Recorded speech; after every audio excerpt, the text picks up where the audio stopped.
স্বাস্থ্য ব্যবস্থায় স্বাস্থ্য ফেরাতে এবারে তৎপর রাজ্য সরকার। যেমনটা দেখা যাচ্ছে, সকাল 7টা থেকে শ্রীরামপুর সুপার স্পেশালিটি হাসপাতালে আউটডোর খোলার নির্দেশ স্বাস্থ্য প্রতিমন্ত্রী সুমনা সরকারের। অভিযোগ পেয়ে অবিলম্বে হাসপাতাল চত্বর পরিষ্কার পরিচ্ছন্ন করার নির্দেশ দিয়েছেন রাজ্যের স্বাস্থ্য প্রতিমন্ত্রী। আউটডোরে পেশেন্ট দেখানোর ক্ষেত্রে দেখলাম পেশেন্ট বসে আছে, বললো 9টার আগে ছাড়া কাউন্টার খোলা হয় না। সেটা বলা হয়েছে যাতে 7টা থেকে খুলে দেওয়া হয়, তাহলে সুবিধা হয়, মানুষের সুবিধা হয়, মানুষের স্বার্থে বলা হয়েছে। হাসপাতালে বিগত সরকার তো একদম পরিকাঠামো প্রচণ্ড পুরো, একটু হসপিটাল তো একটু সবই ঠিক আছে, কিন্তু একটু মানে নোংরা যেটা থাকে হসপিটালগুলো, সেগুলোকে বলা হয়েছে যাতে প্রতিদিন ক্লিন করে রাখা হয়। মালদা মেডিকেল কলেজ, সেখানে ইঁদুরের উপদ্রব।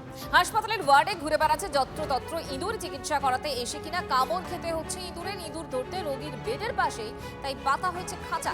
অস্বাস্থ্যকর পরিবেশের অভিযোগ তুলে সরব রোগীর বাড়ির লোকজন।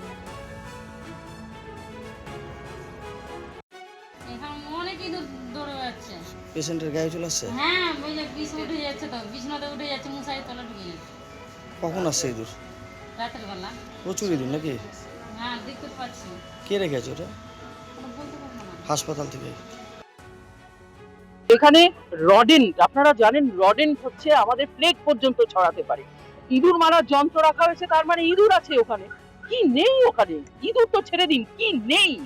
মানে জঞ্জাল এবং নোংরা আর আবর্জনার যদি একেবারে শ্রেষ্ঠ স্থান হতে পারে, তাহলে সেটা মালদা মেডিকেল কলেজের ট্রমা সেন্টার। এবং আমি আপনাদেরকে বলছি, আমরা বিজেপি সরকার, যারা নতুন সরকারে এসেছে, আমাদের সত্য কথা তুলে ধরতে কোনো আপত্তি নেই, নির্ভয়াদির কোনো আপত্তি নেই। আমাদের মাননীয় মুখ্যমন্ত্রী বলেছেন যে আপনারা হসপিটালে যান, আপনারা দেখুন কি হচ্ছে এবং সরকারকে সহযোগিতা করুন। যদি আমরা এই যে সরকারের, পুরনো সরকারের 50 বছরের এই জঞ্জালকে আমরা যদি বর্তমান আধিকারিকদের দৃষ্টিতে অবলোকন করাতে না পারি আমাদের দৃষ্টি দিয়ে, তাহলে এই ব্যবস্থা চলবে। আমরা এই অব্যবস্থা থেকে মুক্তি চাই। যেটা আছে এবং যেটা আমরা রিসেন্ট পেস্ট কন্ট্রোল করেছি, কিন্তু তাতেও ওদেরকে কন্ট্রোল করা যাচ্ছে না। ইঁদুর ধরার জন্য মেশিনও বেশ কিছুদিন ধরে আমরা ব্যবহার করাচ্ছি, কিছু ধরাও পড়েছে। এটার মেন সমস্যা ওরা হচ্ছে ফল সিলিংয়ে ওখানে উপরে উঠে যাচ্ছে, এবং ফল সিলিং থাকার জন্য ওদেরকে মানে কন্ট্রোল করার একটু সমস্যা হয়ে যাচ্ছে।